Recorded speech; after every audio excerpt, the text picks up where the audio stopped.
走在路上的阿娟突然发现，馬路邊上竟然有一個小男孩捂着肚子，一個勁的喊疼，他的背上還背着一個1歲多的孩子。然而善良的阿娟並沒有選擇不去招惹這麻煩，她竟然想着要把孩子立馬送到醫院，並且還把自己剛給女兒買的牛奶拿出來，毫不猶豫地遞給孩子喝。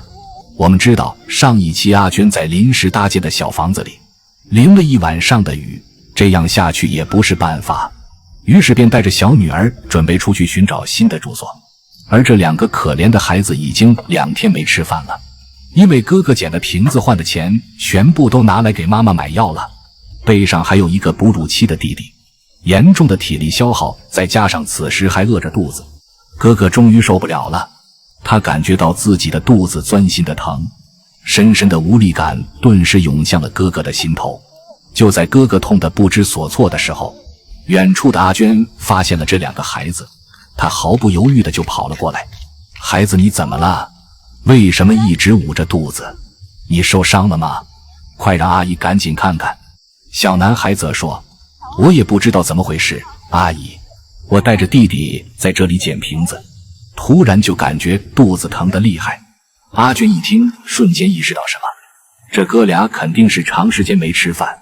才造成的肚子疼，因為阿娟最能理解餓肚子的感覺了。前幾天她都因為餓肚子暈倒過幾次。阿娟趕緊幫忙，先把小弟弟從哥哥身上放下來，並對孩子說，你不用害怕，孩子，你肚子疼只是因為飢餓的事，你們太幸運了，我這裡剛好還有一盒牛奶，你們把牛奶先喝了吧。然而當阿娟把牛奶打開的時候，哥哥卻突然拒絕了，他執意要求阿娟讓弟弟先喝，因為弟弟早上跟着自己到現在也一直沒吃飯，他擔心弟弟還小身子弱，這哥哥真是很有擔当，還挺懂事。阿娟把牛奶遞給了弟弟，小家伙明顯是餓壞了，抱着牛奶咕嚕咕嚕吮吸的不停。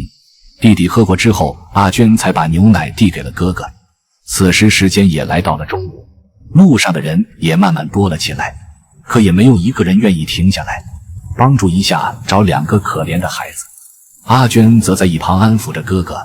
孩子慢點喝，不要着急，喝得太快了也對肚子不好。哥哥喝完牛奶之后，阿娟又檢查了一遍哥哥的身子，擔心孩子其他地方有什麼問題，最終從哥哥口中得知，他只是肚子疼，其他地方並沒有毛病，而且喝過牛奶之後感覺胃裡舒服多了。既然是這樣，也讓阿娟放下了心。阿娟又翻了翻背篓，看看能不能找一些吃的给孩子吃，可她背包裡只有1桶水，剛好哥倆也口渴了，於是阿娟便把水打開，讓哥倆喝了一些。阿娟又從哥哥的口中得知了2個人的遭遇，他們的媽媽生病了，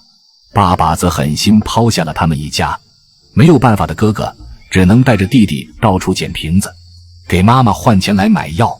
他的家離這裡也不算太遠，阿娟決定了把這2個孩子先送回家。哥哥此時肯定是背不了弟弟了，阿娟拿來了背帶套在了自己的身上，再把弟弟牢牢地綁在自己背後。照顧孩子這一點，阿娟也是頗有經驗。最後則把女兒抱在身前，左手提着背篓，右手則牽着哥哥，幾個人就這樣一步一步地朝着哥哥家走去，希望幾人接下來都能平平安安到家。